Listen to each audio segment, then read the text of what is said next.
Good evening, everyone, and thanks for joining for this first of 3 sessions. While they are going to build on each other, they are also standalone sessions. So if you enjoy, do let other folks know that that they're happening, so that they can come to our sessions next week and the week after. The topic of these 3 sessions is holy times, and it's part of our overall year theme of going back to the basics. What is the Jewish calendar? What are the Jewish holidays? How do they connect to each other? What are the themes of the Jewish holidays? And how do these how are they meaningful for us in our lives today? Today's session is an overview of the Jewish calendar. How did we come to get the calendar that we have? And I do hope that that there will be some new information and some solid review. And feel free to interrupt at any time for questions or thoughts. I did prepare some slides, which I'm going to be sharing my screen with the slides, and the slides will also be available next to the recording on the website, so that you'll be able to access them and download them by PDF. So let me just share my screen. Here we are, back to the basics, holy times. And let's see, we're going to, oops, yep, did it again. Slideshow, here we go, from beginning. So here we are, back to the basics, holy times, an introduction to the Hebrew calendar. So I wanted to start by asking y'all, how do we mark time?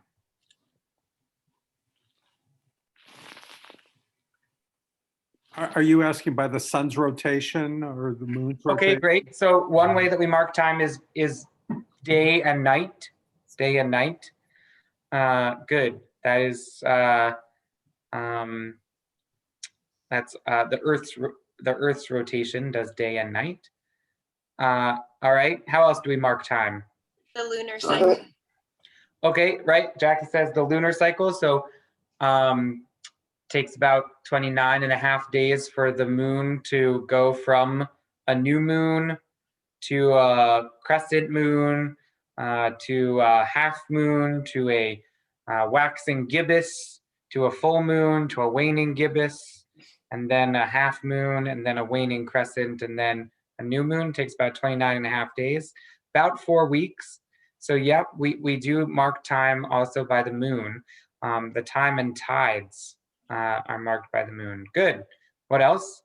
Seasons.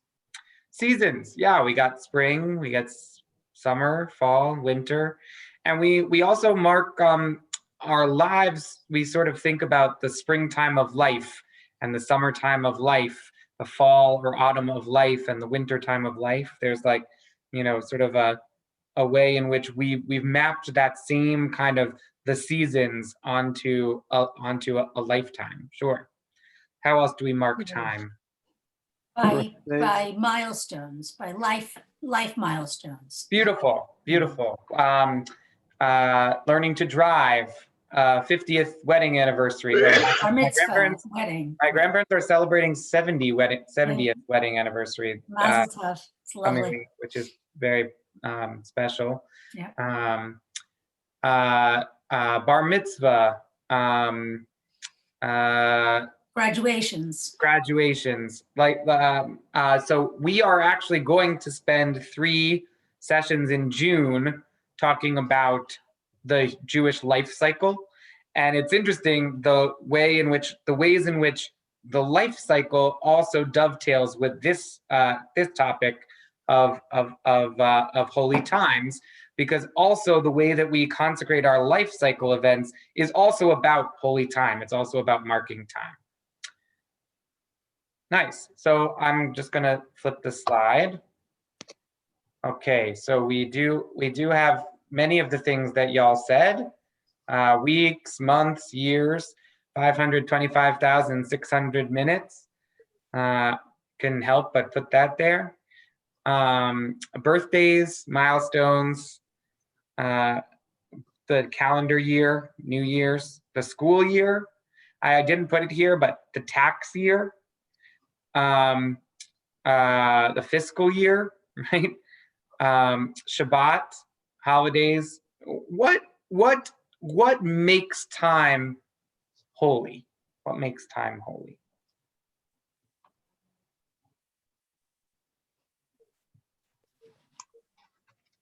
Yeah, can I answer that? So I think when ahead. you have like special occasions and the holidays and Shabbats, so certain times are holy, such as Shabbat. And so when you have special occasions and holidays and Shabbat and so forth, those are holy. Well, what makes Shabbat holy? It's unique from the rest of the week. It's a sacred time. Okay, great. So one thing that makes something holy, that makes time holy, is if we make it unique. Great. And I think that really works for a lot of these, right? Shabbat is unique relative to the rest of the week. Your first steps are unique because they're your first steps or your child's first steps, right? Milestone event is unique, right? It's limited. Time is limited. A person might celebrate a 5th anniversary more than once in their life, but unlikely to celebrate the same 5th anniversary more than once, right? Right. You have a school year, every once in a while you might repeat a grade, right? But it won't be the same experience, right? First grade part 1 and first grade part 2 are not the same, right? So each experience is unique, and one way that we mark time as sacred is by having it be unique. All right, what else makes time holy? Yeah, Karen. The fact that it's limited. Great. So time is a very scarce resource, right? If you spend an hour doing one thing in a day, that's an hour that you're not spending doing something else in a day. You're answering emails at 2 a.m. It means you're not sleeping at 2 a.m. And that, right? So it is a finite resource. So that feeling of the scarcity of it can add a sense of holiness to it. Randy, I can't hear you. Oh, no, I will Oh, yell. there you go. Now I can hear you. If you're thinking of holy as being religious, then it's something that in our holy books, in the Torah or elsewhere, God has commanded us to celebrate something or to do something. Great.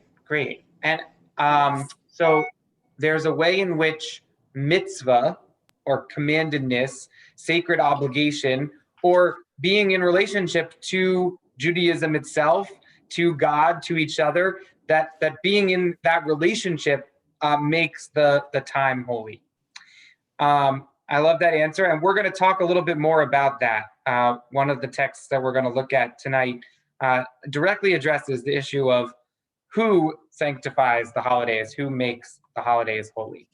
All right, so we're gonna jump in, but I'd like us to keep thinking about and coming back to this idea of what makes time holy, because that's right. I mean, I called this class Holy Times. The big question here is what makes them holy? What makes time holy? How can we get meaning and make meaning from these times? All right. So what is the beginning of the Jewish year? Rosh Hashanah. Rosh Hashanah. Rosh Hashanah, of course, is the beginning of the Jewish year. We begin the Jewish year in the fall. And Rosh Hashanah occurs on the first and second days of the Hebrew month of Tishrei. And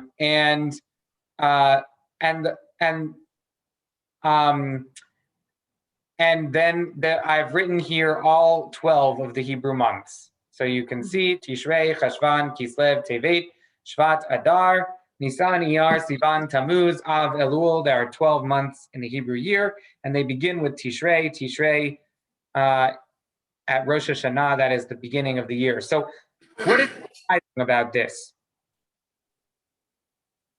What did you say?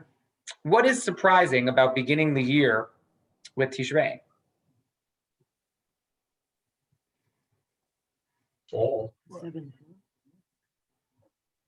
It comes out of nowhere other than the end of the harvest. Okay, great. That's exactly the answer I was looking for, right? In the sense of, right, fall is the end of things. That is to say, it's weird to begin the year with the end of the harvest. You might think that the year should begin at the beginning of the harvest, or at the planting season, or at the growing season, right? When everything comes alive for the first time, right? It's a little weird to think about the year ending in the fall. Now, one way to think about that is that the year ends at the time that the storehouses are the most full. That the year begins at the time when the storehouses are the most full. That is to say, you spend a whole year depleting your storehouses. Finally, you get to the harvest. You have replenished your storehouses, and now we begin the calendar year. But there is something weird about beginning a calendar year at the fall. Now, we in American society have stuck with the agricultural idea that things should begin in the fall, because we begin our school year in the fall, and that is a holdover from when most of America was an agrarian society. There's no good reason why that should remain the case in our modern period, in our contemporary period, when most folks are not living in the United States in an agrarian society, and even the people who are farmers are not tied to the seasons in the same way. They don't need to keep their kids in to work the fields. They've got tractors and plows and robots and other things, right? Like the kids do not have to spend time working at their parents' farms, which is why they weren't in school during those months, right? So, but we do still have a school year that begins in the fall. All right, when else could the year begin? In the spring. And at the beginning of the harvest season, when things are growing. And so Passover happens in the spring. Passover is the holiday of redemption, liberation. It's the beginning of the Jewish people. And Passover falls on the 15th of Nisan, but the 1st of Nisan is actually described by the Torah as being the first month of the year. So when you think about the year that way, you have Nisan, Iyar, Sivan, Tammuz, Av, Elul. You'll notice that Tishrei and Nisan are exactly 6 months apart. So there are two possibilities of when the year starts, and they're exactly half the year away from each other. The year could start in the fall, or it could start 6 months later in the spring. And what we ended up with in Jewish tradition actually was two possibilities of when the year could start, either in Tishrei or in Nisan, and we actually ended up with both. So paradoxically, the first month of the Hebrew year is Nisan. That is what's called the first month. But the year changes at the 7th month, which is Tishrei. And so we're going to look at some of the texts that give us that. So here are some biblical. Oh yeah, Henry. Why could it not have been Simchat Torah? Simchat Torah. Yeah, so the beginning, end of reading. Oh, right. So that's a great point, right? So there are things that begin in the fall, right? We begin our liturgical cycle of reading the Torah as part of the fall holidays, right? But we also celebrate the giving of the Torah and the receiving of the Torah as part of our spring holidays. So there's a way in which, even with that question of Torah, we have it in both cycles, both the Rosh Hashanah through Shavuot cycle, Rosh Hashanah through Sukkot cycle, and the Passover through Shavuot cycle, both have a Torah festival as part of it. I think that's very important, and we're going to talk about that over the next couple of weeks. So let's look at the biblical sources. So this is from Exodus chapter 2. This is the first law in the Torah. Now there are a few practices, Jewish mitzvot, that come from the book of Genesis. For example, Brit Milah, circumcision, and a few others. Not eating the gid hanash, the part of the sciatic nerve that we talked about in November when we were talking about kashrut. Not eating the sciatic nerve is also a law that's generated from the story of Jacob wrestling with the angel. But this law, HaChodesh hazeh lachem Rosh Chodashim, this month shall mark for you to be the beginning of months. It shall be the first of the months of the year for you. This is considered to be the first mitzvah in the Torah. What months are we talking about here? We're talking about the months that Passover falls in. Moses is talking to the Jewish people, like God is talking through Moses, and Moses says, this month shall be the first month, and it's the month of the spring, the month of redemption, the month where the Jews have to watch the lamb and make sure not that they put the blood on the doorposts and not get killed by the 10th plague, and then that they leave Egypt. That all happens in the first month. All right. And I also brought this text from the book of Esther because we just read the Megillah on Purim last week.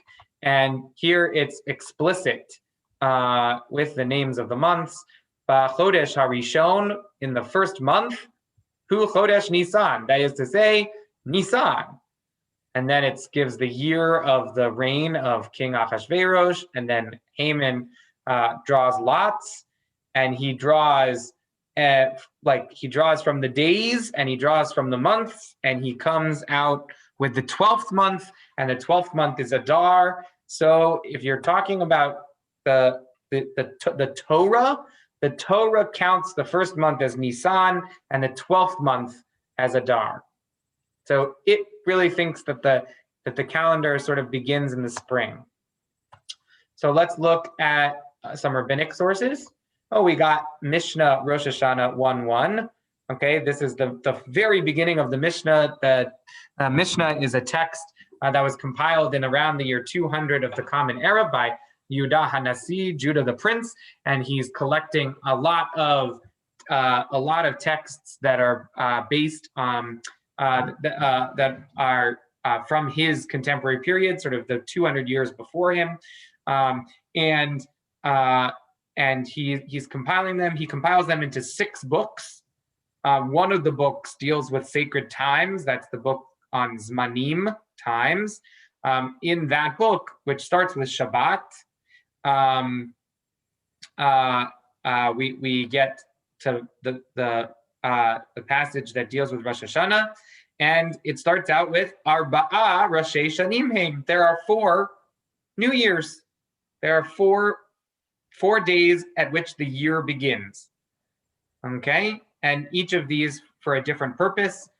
Nisan is the new year for kings and the new year for festivals. So in other words, the first month of the year is Nisan, and so we say, what's the first festival of the year? It's Passover. That's why when people talk about the 3 pilgrimage festivals, right? They say Passover, Shavuot, and Sukkot, right? You might think if the holidays started with Tishrei, right? You might think that you would call the first pilgrimage holiday would be Sukkot, but it's not. Passover, Shavuot, and Sukkot are the 3 pilgrimage holidays, the 3 festivals on which it was traditional to go to Jerusalem with your family to offer sacrifices to God in Jerusalem. So the beginning of the festivals. And what is this about New Year for kings? It's like if a king dies on the 30th, on the 25th day of Adar, okay, and the new king is crowned on the 26th day of Adar, okay, when 1 Nisan comes up 4 days later, it's as if they reigned for a whole year. So the next, like from that 1 Nisan, they would call that the 2nd year of the king's reign. And if you go to the book of Kings and you calculate like when the kings became king and how long they became king for, and you look at some of the dates in the book of Kings in the Bible, you'll find that this is in fact what they did. They counted from Nisan. So, Be'echad Be'elul, Rosh Hashanah L'Maaser Be'ema, right? The first of Elul, that's the first of the 12th month, is the new year for animal tithes. So, and I left the explanation here. All the animals born prior to that date belong to the previous tithe year and are tithed as a single unit, whereas those born after belong to the next tithe year. And Rabbi Elazar and Rabbi Shimon said, no, actually that also happens on the 1st of Tishrei, 30 days later. So, Bechad B'Tishrei, Rosh Hashanah Lashanim, the 1st of Tishrei is the new year for counting years. So where you might count the reign of kings by Nisan, you count years by Tishrei. And so we do, right? We went from 5,780 to 5,781 this past Rosh Hashanah. That's the moment where the year number shifts. It's also what we use for calculating sabbatical years, which is every 7 years is a Shemitah year, and every 50 years is a Jubilee year. And you count those from Tishrei. And then I left in the 4th one, not because we're going to talk about it right now, but Be'echad Bishvat, Rosh Hashanah Le'ilan, the first day of the month of Shvat, is the new year of the trees. And that's the opinion of Beit Shammai. Beit Hillel says Chamisha Asar Bishvat, that's 2 Bishvat, the 15th day of Shvat. You'll notice we follow Beit Hillel. We celebrate the new year of the trees on 2 Bishvat, the 15th day of the month of Shvat. All right, so we're going to stop there for a second. Any questions, thoughts? Was there anything surprising about this to you? I have a question. Yeah.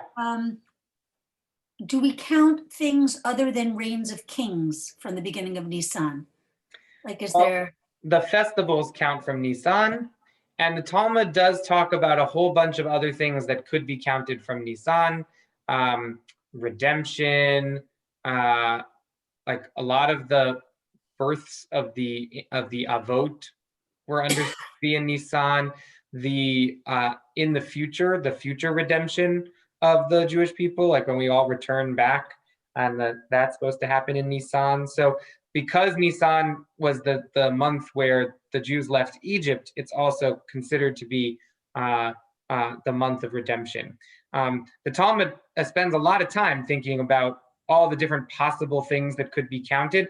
This Mishnah only lists some of them, right? The conversation that the Talmud has about this Mishnah is, oh, but we have another text that says that we count all of these things by these months. Like, why did Rabbi Judah the Prince leave these things out?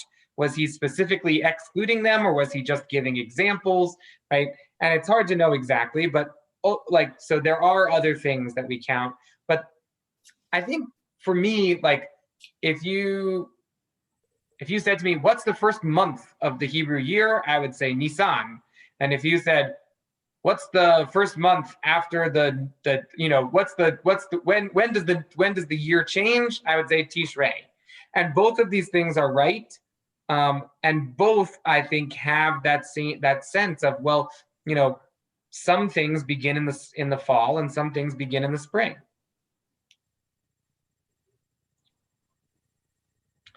A lot of this has to do with the agriculture, and they do a lot of thinking about, which vegetables have more than one crop in a year, and which vegetables take more than 1 year to come to fruition. And like some fruit trees, it takes a long time to flower, and like carob, for example. And so, do you count a carob that has begun to grow? Like, when does it start counting at? Like, which year is it? And some fruits take a long time to ripen on the tree. So it's just sort of an interesting, they talk a lot about that. Yeah, Henry. I'm just, Gary asked a very good question in the chat about when creation began. Yeah, so our liturgy on Rosh Hashanah says, Hayom Harat Olam, this is the day the world came into being. The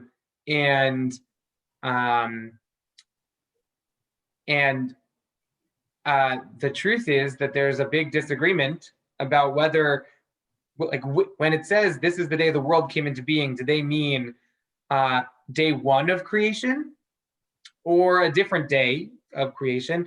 And the rabbis decide that actually Rosh Hashanah is day 6 of creation. Well, that's the day that human beings are created. So, so in fact, the day that the world, the beginning of creation, the separation of light and darkness, happens towards the end of the month of Elul. But there's also a Jewish tradition that it ends up being rejected. But there's also a tradition that Nisan was when the world was created. And they do raise that in the Talmud, but they reject it. They say, no, B'Tishrei Nivra Ha'olam, and the world was created in Tishrei. That's different from 5781. Well, I don't personally believe that the world was created 5,781 years ago, but that is what our calendar thinks. That is to say, we are counting from the creation of the world. So obviously we take that with a grain of salt from a scientific point of view. All right, let us continue. Okay. How was the calendar set? So the months of the Jewish year are lunar. So just like we just talked about how, the years are connected to Tishrei, but the months are connected to Nisan. So our months are lunar months. They start and end with the new moon, where the moon is not visible in the sky. The months of the Gregorian calendar vary in length between 28, February has 28 days, and 31 days, in order to make a solar year of 365 or 366 days. The months of the Jewish year are either 29 or 30 days long. I don't know why I wrote 30 with an O instead of 30 with a 0. That's very weird sort of mistake to have made. This reflects the fact that the lunar month is 29.5 days in length, and the months begin with the new moon. Our calendar is intercalated. That's a special word that means set, years in advance, but it didn't used to be that way. It used to be that the calendar was set by witness testimony, or at least it was supposed to be set by witness testimony. Let's look at this story from the Mishnah.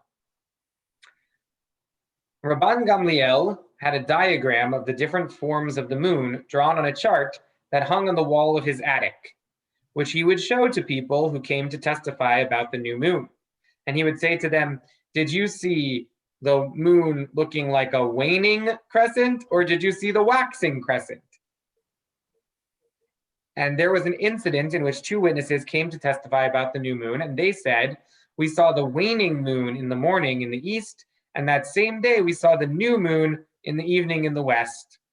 Rabbi Yochanan ben Nuri said, they are false witnesses, right? From a scientific perspective, we do not see, it's impossible to see the waning crescent in the morning and the waxing crescent in the evening. That's not how it works. There's usually about 26, 34 something hours between those two things. There's a day where there's a night where there's no moon. And so they are false witnesses. They got it wrong. But when they arrived in Yavne to issue their testimony, Rabban Gamliel accepted them as witnesses anyway. So Rabban Gamliel clearly is an expert in calendar intercalation. He knows that you've got to set the calendar in the right way. He's even got a chart on his wall that explains how to do it right, and yet he is using his authority. So who was Rabban Gamliel? Rabban Gamliel was the Nasi, that is the prince, that is to say he was the head of the Jewish people in Israel at the time. He was the office of Nasi, the office of the prince, that's also called the patriarch. That office was a semi-political office that was appointed by the Romans, who controlled the land of Israel at that time. He was he had a lot of money in his family, and he was the head of the Sanhedrin, which is the head of the rabbinic court at the time period. The Sanhedrin was a rabbinic court of 70 at some times and 120 at other times. So let's say it was a rabbinic court of 120 rabbis who served on the rabbinic court. Rabban Gamliel was the head of them, and he had his own reasons, or he wanted to make sure that for whatever reason it was, that Rosh Chodesh happened on a particular day, and so he accepted testimony, even though he must have known for sure that it was inaccurate testimony. So, right, I had this question that the calendar was set by witness testimony, but here we have a story where the witnesses seem to have been inaccurate, but Rabban Gamliel set the calendar by their testimony anyway. All right, we continue. There was another incident in which two witnesses came and said, we saw the new moon at its anticipated time, that is, we saw it on the 30th day of the previous month, but on the following day, which is the 31st day, that is to say, the first day of the next month, which is, you often aren't sure that Rosh Chodesh happened until you get to that day after, right? On that next day, you saw the next day the moon was not seen, meaning that the moon that they had saw was not the new moon, it was the waning crescent from the previous month. And nevertheless, Rabban Gamliel accepted their testimony and established the new moon on the 30th day. So we are never given an understanding of why Rabban Gamliel feels like it's so important to intercalate the calendar wrong, right? But we can imagine, right? Perhaps he was under pressure from the Roman authorities that the Jews should behave in a particular kind of way, and he was trying to protect the Jewish community. Perhaps he understood that there was crops still in the field, and he wanted to give people an extra day of planting before Rosh Hashanah was going to come. Of harvesting. Perhaps, right? There could be a lot of reasons why why he might want to fudge the calendar one way this way or one way that way, right? This is not a thing that we do, right? Now we have calendars that are set hundreds of years in advance. You can look up what day of the week your birthday, your Hebrew date birthday is going to fall, you know, in the year, you know, 2345, if you wanted to. But we can imagine that there might be like social or economic or political reasons why Rabban Gamliel did this. Certainly there aren't scientific reasons. The science is on the side of the people who are saying these witnesses are false. Rabbi Dosa ben Hyrcanus disagreed and said, they are false witnesses. How can witnesses testify that a woman gave birth and the next day that she's still pregnant? And Rabbi Yehoshua said to Dosa ben Hyrcanus, I see the logic of your statement. In other words, Rabbi Yehoshua, who was the wisest rabbi in the generation, he agreed with Rabbi Dosa, and he said, yeah, you're right, Rabban Gamliel got that wrong. So one of the facts of this story is it's about Rosh Hashanah, it's about like intercalating the calendar, which is why I brought it to you. But separate from it being about intercalating the calendar, it's also a really interesting question of rabbinic authority. Who has more authority? The head of the Sanhedrin, the appointed leader of the Jewish people by the Romans, or the wisest sage of the generation, the most revered sage of the generation? Who has more power? The wealthy patriarch or the blacksmith, Rabbi Yehoshua? And of course, there's class issues here. There's issues of politics, issues of power, and we find that Rabbi Yehoshua disagrees with Rabban Gamliel's decision. So what happens? Upon hearing that Rabbi Yehoshua had challenged his ruling, Rabban Gamliel sent a message to him. I decree that you must appear before me with your staff and your money bag on the day that Yom Kippur occurs according to your calculation. Right? According to Rabban Gamliel, that day is the 11th of Tishrei, the day after Yom Kippur. But according to Rabbi Yehoshua and Rabbi Dosa ben Hyrcanus, and also science, that day is the 10th day of Tishrei, Yom Kippur. So what is Rabbi Yehoshua going to do? On the one hand, you're supposed to follow what the patriarch says to you. If he says come, you're supposed to come. On the other hand, it's Yom Kippur. How can you hold your staff and your money bag on Yom Kippur? That's a complete violation of the law. So Rabbi Akiva went and found Rabbi Yehoshua distressed that the head of the great Sanhedrin was forcing him to desecrate the day that he maintained was Yom Kippur.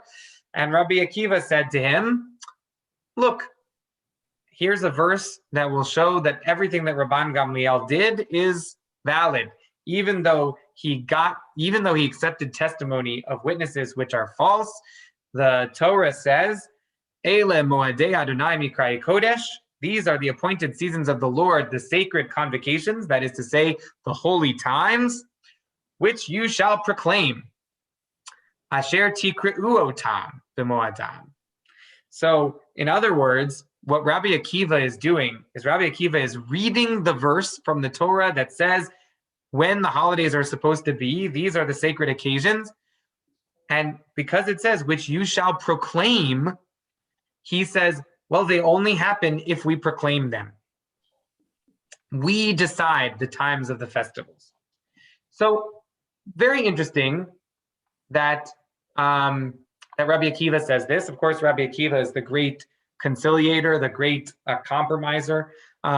He's also a brilliant sage, and he's interpreting the Torah in a way so that Rabbi Yehoshua can feel comfortable with Rabban Gamliel's authority. But what Rabbi Akiva is doing is reinforcing rabbinic authority. Now, here's an interesting thing, okay? There is no astronomical event that differentiates the seventh day of the week from any other day of the week. the seventh day of the week, Shabbat, is a completely arbitrary, it's a construct. It's completely disconnected from astronomical events. 7 days in a week, why? There could be 8, there could be 6. 7 is, it's completely arbitrary. I mean, it's not like, there's no, if you are stranded on a desert island and you accidentally missed a day and in your counting, right? There's no way for you to get back on track, right? Whereas the holidays are set according to the new moon. So you get it wrong one month, the next month you'll get back on track. If you were stranded on a desert island and you're counting the number of days, but when you get back to the next new moon, you can be like, okay, now this day is the first day of the month. So it's fascinating to me that where Jewish tradition says that Shabbat comes in whether you do anything or not, right? On the evening of Friday evening, right? Shabbat starts at sundown, whether you light candles, whether you do Kiddush, whether anything you do, like you do not have any control over Shabbat. Shabbat comes in. The holidays, which are actually tied to an astronomical event, the full moon, right? Passover occurs at the full moon. That only occurs if the Jewish people says it does.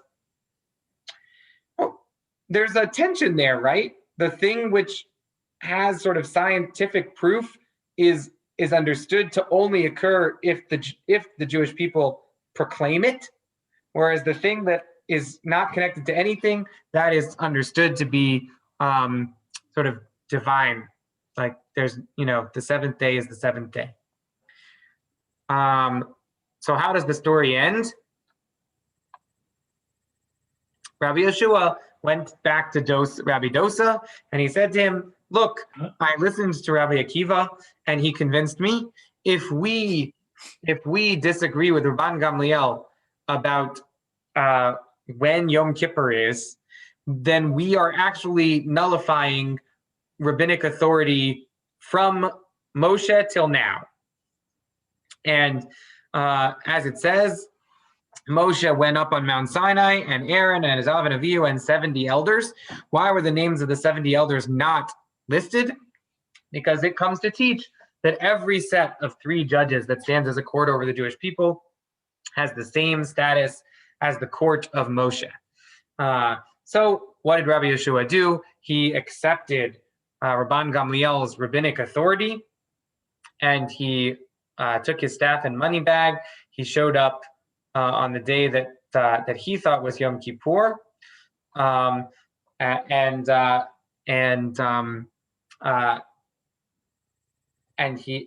Gamliel kisses him, and he says, "You are my teacher and my student. You're my teacher because you're very wise, and you're my student because you accepted my ruling, you accepted my authority." Rabban Gamliel's a little bit pompous. Like, I wouldn't have wanted to be his friend. He's kind of an asshole, but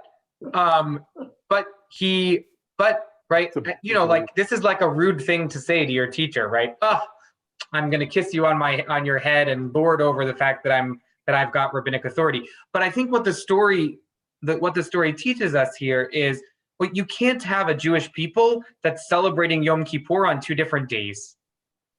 Whatever Rabban Gamliel did, he did to have one Jewish people. And so when he heard about a rabbi who was saying that there was a different Yom Kippur, he said, no, we can't have that. That would create a schism. You've got to agree that the calendar is set by the Sanhedrin, by my court. You've got to agree with that. And so he exerted his authority in that sense. I got a question in the chat about why we celebrate some holidays for 2 days. We celebrate some holidays for 2 days because it took that long to once the new moon was testified to in Jerusalem, it took a while to send the messages to the outer reaches of the land of Israel, and also to outside the land of Israel, to the Jewish people who were living outside the land in Babylonia. And because it took a little time to get those messages, people outside the land weren't sure whether they couldn't testify, because that testifying had to be done by the one rabbinic court in Israel that had the authority to do it. You couldn't just in Babylonia set up your own rabbinic court. That's exactly the point of this story. There has to be one calendar for one people, and so because you weren't sure exactly what the right day was, you celebrated it on 2 days in the diaspora and 1 day in the land of Israel, and so the custom has endured. Gary, I saw that you had your hand up. Wait, You said that Shabbat is always celebrated on Shabbat. When was the first Shabbat? How do you know that it's always celebrated on Shabbat? Yeah, I mean, tradition. So it's just tradition. There's nothing written anywhere that this was when Shabbat. Based on a calendar. Like I said, there's no astronomical way to tell the 7th day from the 6th day. So it's not like we can divide out the total number of days that there's been and be like, okay, this is the 7th day. Like that, there's no way to tell. Okay. So there's a 1 in 7 chance we're wrong. Or 6 in 7. Sure. Or we could say there's been an unbroken chain of transmission from the time of Adam to our time, and we just know when Shabbat is. It's the 7th day. You know. Yeah, Henry. So are there any other groups of rabbis in the Mishnah or in any readings who got together, like all of a sudden, all of these rabbis get together and have this major discussion, or I'm sure it took a long time. Why is it their understanding and not another group of smart people? Well, we practice Rabbinic Judaism, Right. Which was the Judaism as interpreted by the rabbis. But there are other Judaisms. For example, there was a sect of Jews called the Essenes who lived near the Dead Sea, and they had their own calendar. And they disagreed with the rabbinic calendar. So I guess what I'm saying is, it's not like Rabbi Yehoshua had this thinking, and 100 years later, another rabbi had a different thought about it. All of these people were it was like a nice little group of rabbis that had this discussion. Well, that's not quite true. Like, there were hundreds of years of rabbis that discuss, but this particular story is of contemporaries. Rabban Gamliel and Rabbi Yeshua lived at the same time. We even know when they lived. They lived in the generation immediately following the destruction of the second temple. So they lived in approximately the year 100 of the Common Era. So when this story was put into the Mishnah, was already 115 or 120 years after that.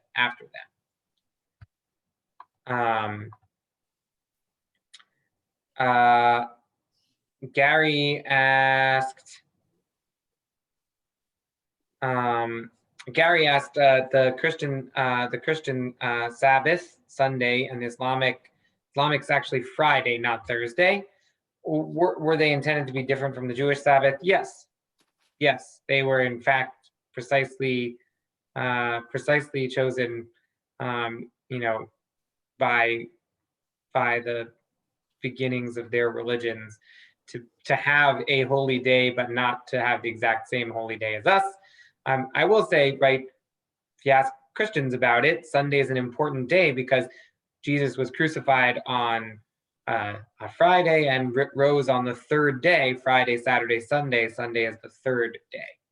And so there is, so, you know, there's a reason why Sunday is holy in Christianity. And yes, the reason why that is the Sabbath of Christianity is in part to be different from our Shabbat. Similarly, Muhammad, who founded Islam, knew very well many Jews in his town of Medina, and he did business with them. He was a businessman before he became a prophet, and he knew very well when the Jewish Sabbath was, and he made the Muslim Sabbath to be on Friday. Again, if you ask an Islamic scholar, they'll tell you, yeah, many things in Muhammad's prophecies happened on Friday. Friday is a holy day. But yes, there's definitely some historical truth to the fact that they chose days that were specifically different from our day. All right. And we continue.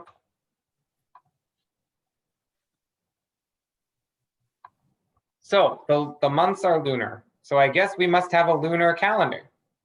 Well, we don't have a lunar calendar. The solar year, which is 365 days, 5 hours, 48 minutes, and 46 seconds, approximately 365 and a quarter days. So every year when we go around the sun, we lose a quarter of a day. And that's why we have a leap day every 4 years. And that fixes that problem.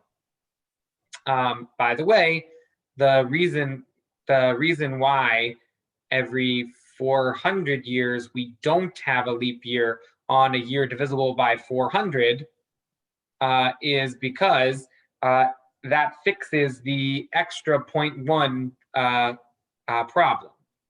So like, 0.01 problem. Like 365.24 is not exactly 365 and a quarter.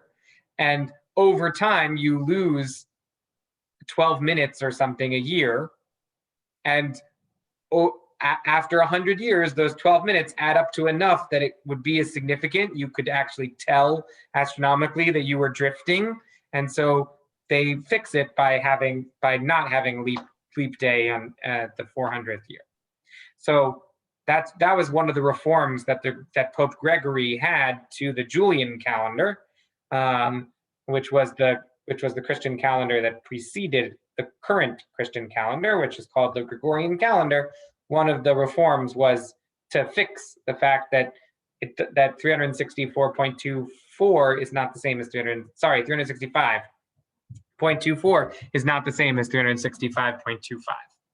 Meanwhile, we have our lunar year, which is 12 lunar months of 29 or 30 days. That's 12 months times 29 and a half days, which is 354. So lunar calendars lose 11 days or 12 days in Gregorian leap years relative to the solar calendar. So this is why the lunar calendar of Islam, for example, why Ramadan rotates around the Gregorian calendar. One year it's in July, the next year it's in June, the next year it's in May, the next year it's at the very beginning of May because it was at the very end of May the previous year, then it's in the middle of April, then it's in the middle of March, then it's in the middle of February, right? Every year it loses a little bit of time because the Muslim calendar is a purely lunar calendar and it loses 11 or 12 days every year relative to the sun.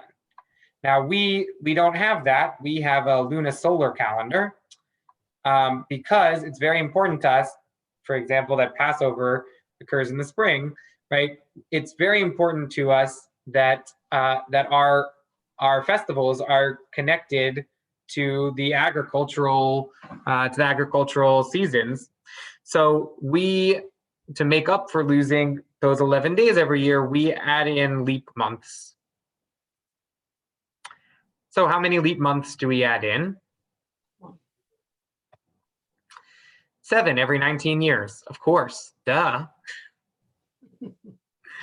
Sometimes I just think like our calendar, whatever, I mean, I understand why it happened this way. It's because, you know, if you multiply that out, right? So if you multiply 19 times 265 and a quarter, you get this number that's almost 7,000 days. And if you multiply 19 times 12 months of 29 and a half days, right? So that's 19 years of 12 months of either 29 or 30 days, you get that number. And if you subtract them out, you get 314. And if you divide 314 by 7, you get 30. Really, what you're doing is dividing 214 by 30 and getting 7. Sorry about that. 30 is the number of days in a leap month. And you divide out and get approximately 7. So 7 is the number of leap months you need every 19 years to be as close as possible to the solar calendar. Everybody follow that? Yeah, right.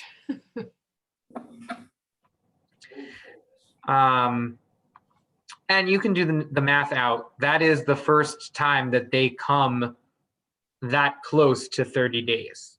So like if you actually do the math, if you're like, okay, in 1 year we lose 11 days, 2 years we lose 22 days, 3 years we lose 33 days. That's close, but there are 3 days different from 30 to 33. Oh, it actually takes 19 years to come to something that's like 30 and a fraction. So that's why we have 7 leap months every 19 years. So this year, 5781, is year 5 of our 19-year cycle. Isn't it fun that I know that? And this year does not have a leap month, which is good to know, because if we did have a leap month, we'd be in it right now, and Purim would still be a couple weeks away, right?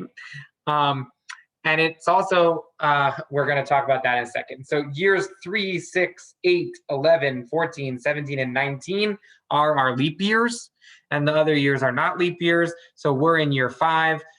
You've probably noticed that our Jewish holidays are early this year. They're not really early. They're happening exactly when they're supposed to happen, but relative to the seasons, they're early, right? So Passover is happening almost as early as Passover can happen, right?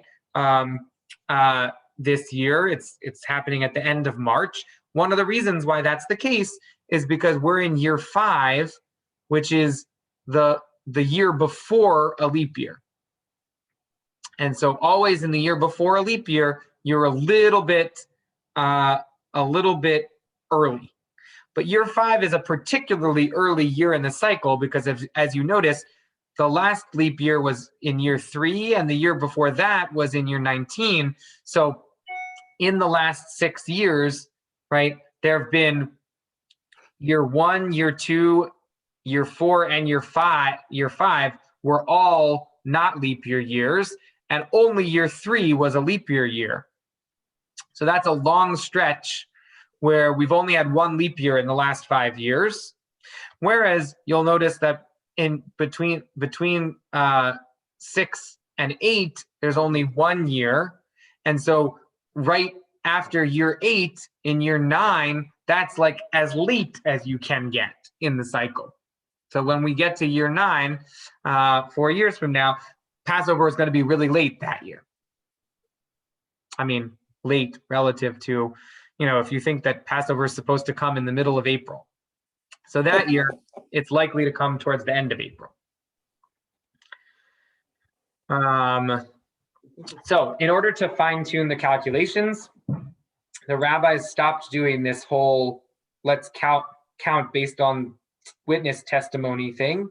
And they just decided that some months will always be 30 days long, some months will always be 29 days long, and 2 months of the year, Cheshvan and Kislev, are either going to be 29 or 30. How do we decide? In part, it's so that certain holidays won't fall out on certain days of the week.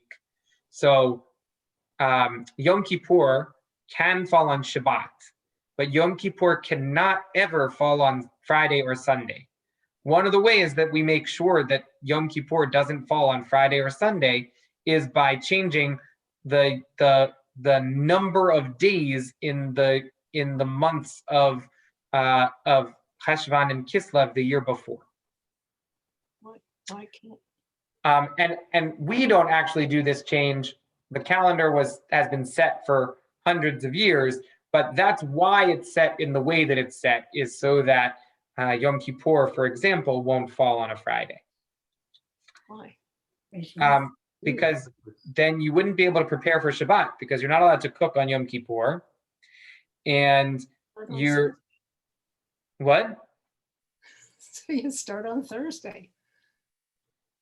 No refrigeration.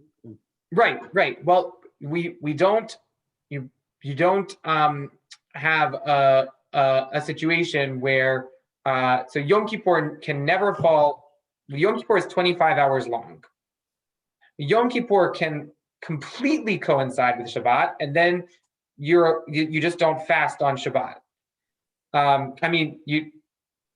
You just don't have a Shabbat. You fast completely on Shabbat, but you don't have a Yom Kippur that overlaps with Shabbat on either end of Yom Kippur. Like, for example, you can't do Kol Nidrei. Kol Nidrei has to be done on a weekday, because it's a rabbinic court. It's testimony. So Kol Nidrei actually happens before Shabbat, before Yom Kippur starts. That's why Yom Kippur services are called so early in the evening, is because Kol Nidrei has to be completely over before candlelighting time. And by Kol Nidrei, I mean just Kol Nidrei, not all of Mariv on Yom Kippur evening, but Kol Nidrei. That thing has to be done before candlelighting. You can't do that on Shabbat. So if Yom Kippur fell on a Sunday, you wouldn't be able to do Kol Nidrei. Because it's Shabbat before. Because it's Shabbat. So that's the reason why it doesn't fall that way. It doesn't fall on Friday because we don't want people to be preparing for Shabbat. You wouldn't be able to do your break fast like it, because that would be Shabbat dinner, right? And anyway, so that's the tradition. Yom Kippur does not fall on Friday or Sunday, and you will never find a Yom Kippur on Friday or Sunday. It doesn't happen. And the reason it doesn't happen is because we can actually control that by changing whether Cheshvan and Kislev are long or short months. When you have a leap year, there are 2 months of Adar. By the way, if you've ever wondered why Adar, why would the leap month be in Adar? It's because Adar is the 12th month of the year. So we're actually adding in the month at the very end of the calendar. Right? So Nisan is the first month of the year, Adar is the 12th month of the year, and we're adding in a month right at the end.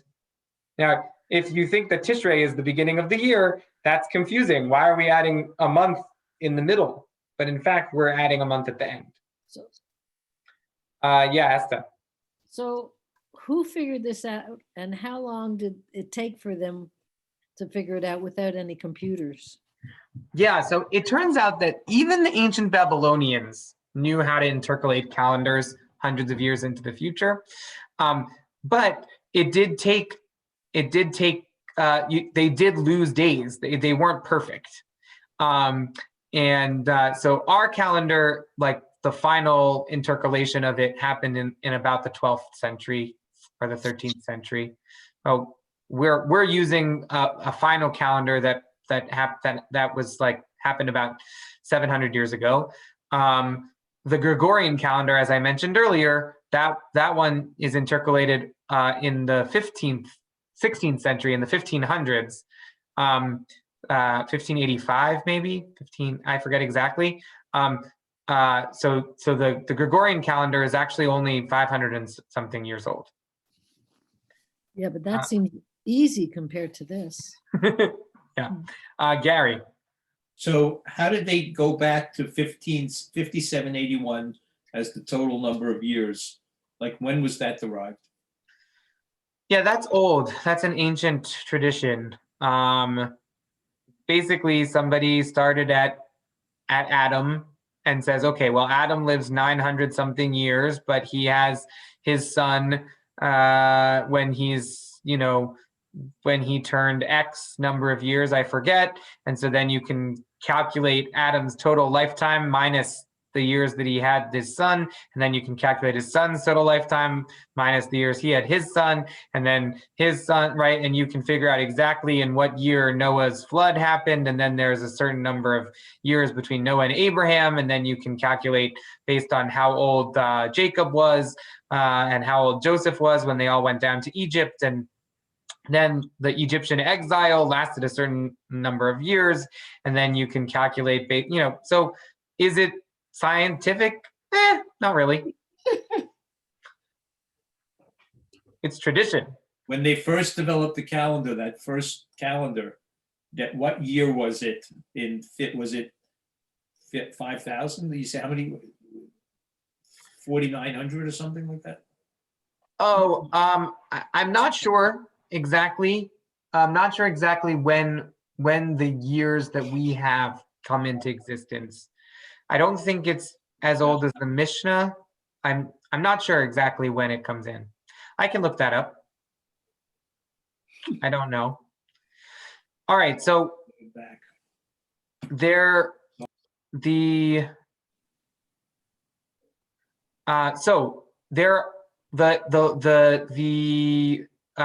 Gregorian calendar has 365 or 366 days. Our calendar can have 353, 354, 355, 383, 384, or 385 days, depending on the year. And this year, as I mentioned above, is a 353 day year, because this year both Cheshvan and Kislev were 29 days long, not 30, and it wasn't a leap year. So that's the shortest possible year, 353 days.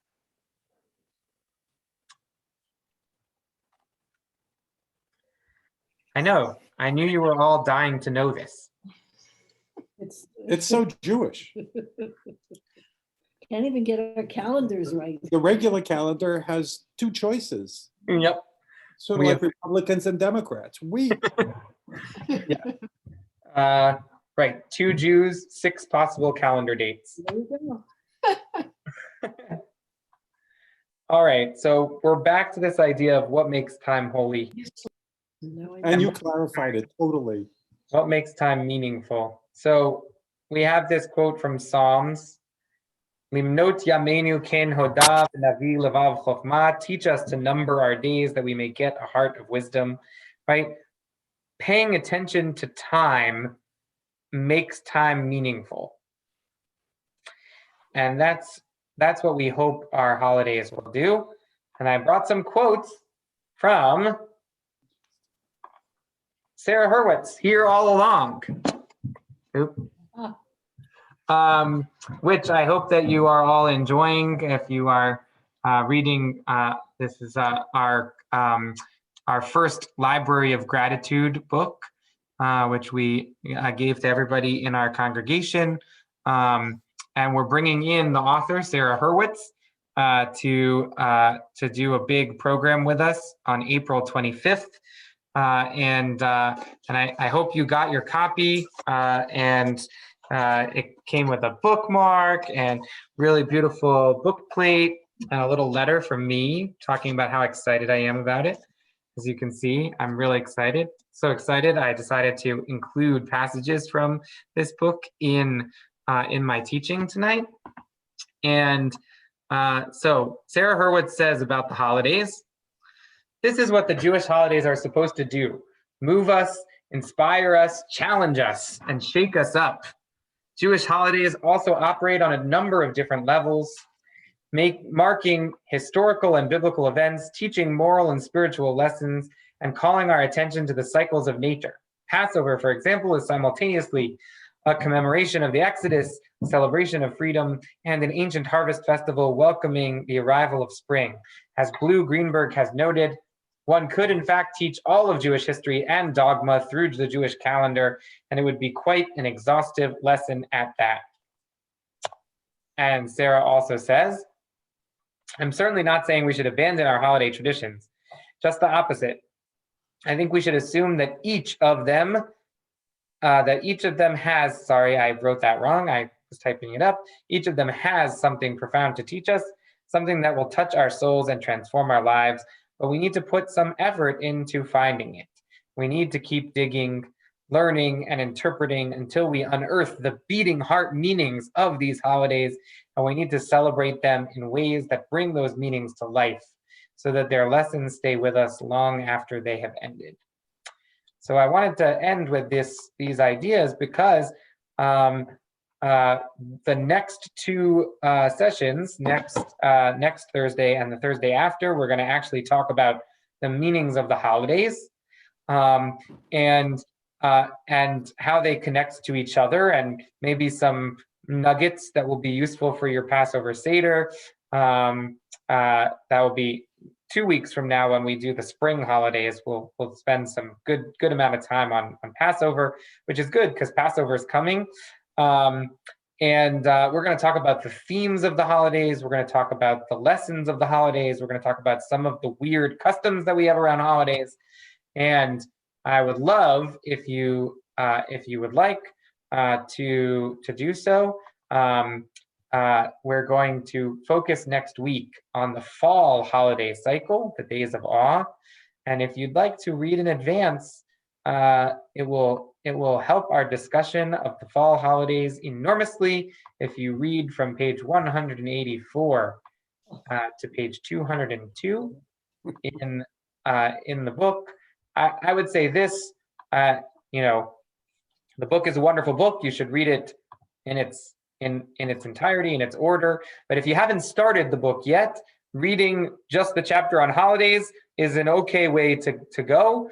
And I've just asked you for next week to read just part of that chapter, just the part that deals with the fall holidays. And so, wherever you are in the book, put a bookmark there and read the chapter on the fall holidays before next week's class. And so that we can engage in a deep conversation about what she brings up. So that's what I have for this evening, and I'll take a few questions and comments before we close. Gary. Do you celebrate your Jewish calendar birthday? He does. Or your Gregorian calendar birthday? I celebrate my Jewish calendar birthday, and then somebody, not me, put my Gregorian calendar birthday in this week's weekly, which if I had caught, I would have taken it out because I don't celebrate the 10th of March. But I will say this, I celebrated the 10th of March twice in my life. Once was, well, actually, I guess 4 times. The year I was born, the 10th of March and Purim were the same, so yay! The year I turned 18, I celebrated the 10th of March by registering to vote. I walked over, I skipped school, You have a drink. walked over to town hall and registered to vote. I also went to a funeral of a 19-year-old who had OD'd on Percocet. So anyway, it was not a great day, it turned out, but I did register to vote. No, it was really, really sad. Person I went to middle school with named Scott Silverman, may his memory be a blessing. Did you try the 17th of March? What? The 17th? Yeah. Did you try celebrating on the 17th? That year? 1 week later? Is there something about the 17th? St. Patrick's St. Day. Patrick's Day. Oh, St. Patrick's Day, yes. No. That's I'm curious to know, not in my calendar. I don't know of anybody that does celebrate the Jewish The year- birthday. Do other people do that? The year I turned 21, I'm not on. the year I turned 21, I celebrated the 10th of March by going to a pub for the first time and ordering a beer, a Weinstefan. Weinstefan is a German beer. It was very good.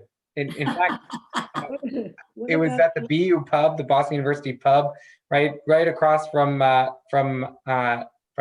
Hillel House. And one of the people who worked in the business office of the Hillel House, like, bought me my first beer. I think because I like stopped by the business office to greet people. She liked me because I was friendly. Anyway, she came and hung out with me and a bunch of my friends on the 21st birthday and bought me Wayne Stefan. Yeah. Anyway, so those 2 years I celebrated and then last year, the 10th of March was Purim again. So that year I celebrated the 10th of March and Purim together. But in general, I celebrate my Hebrew birthday, which is Yud Daled Adar, Purim. And since I was born on Purim, I just celebrate on Purim. How do we know? If you were born on Purim, you would celebrate on Purim too. I look at birth certificate. Well, my grandmother's birthday was the first day of Sukkot. Well, that was it. I don't know what day she was born. Calendars. Yeah, Day of Sukkot. You can put in a. right. Well, if you know what year she was born, I could tell you what day, but because we know the calendar, we intercalated it backwards too. So I can put it into a date finder and boom. Which you'd be surprised, but I do that quite a bit actually. One of the aspects of my job that I didn't know was going to be an aspect of my job, but because they never told me about it in rabbinical school, but it turns out this is like a big part of what I do, is I make sure that when people are carving things in stone, that they're carving it correctly. And the only time that we carve things in stone basically is on gravestones. But I do very meticulously check people's birth and death dates against calendars very, very meticulously, so that we don't have to correct a messed up engraving in stone. So it turns out that that's regularly the rabbi's job in a community, and I do that. So Rabbi, yeah. the story with the decision of the Nasi Yeah. setting the date, would it be the reason why today we say Maradatra? Yeah, so that's right. We have a tradition that that somebody in a community has to have the authority to decide things for that community, and part of that is so that we have one community and not one Jewish community. I am the Maradatra of this community, meaning I make halachic decisions on behalf of this community. I decide Jewish law for this community. That's part of my job also. But I don't intercalate the calendar for this community. That is done outside. we accept the calendar that is the general calendar of the Jewish community. So you can declare a ham kosher? I don't think I could declare a ham kosher. Nope. I don't think that is in my power. When pigs can fly. When pigs can fly. Yeah, sure. Although with genetic engineering, you never know. Any other thoughts or comments about holy times? I look forward to joining with you again next week, which will be the 11th of March, and we will engage that week in the fall holidays. We look forward to meeting you on a day after your real birthday. I like to think my real birthday happened last week. If you ask me how old I am, I would say 31. Based on, Well, Yeah. when hit the What time returns? you got the COVID shot? Did you put יישר כוח. Purim? Did I put Purim on what? When you had to write down your birthday for your COVID shot? No, I put down the date that's on my driver's license. I acknowledge that in the general Gregorian world, I have to conform to the Jesus date, but I try not to in my own life. Renegade. That was great. I'm gonna start this. I'm gonna start celebrating my birthday differently. All right, thank you, everyone. Thank you. Thanks. Good was night. Okay, thank you. Thank you.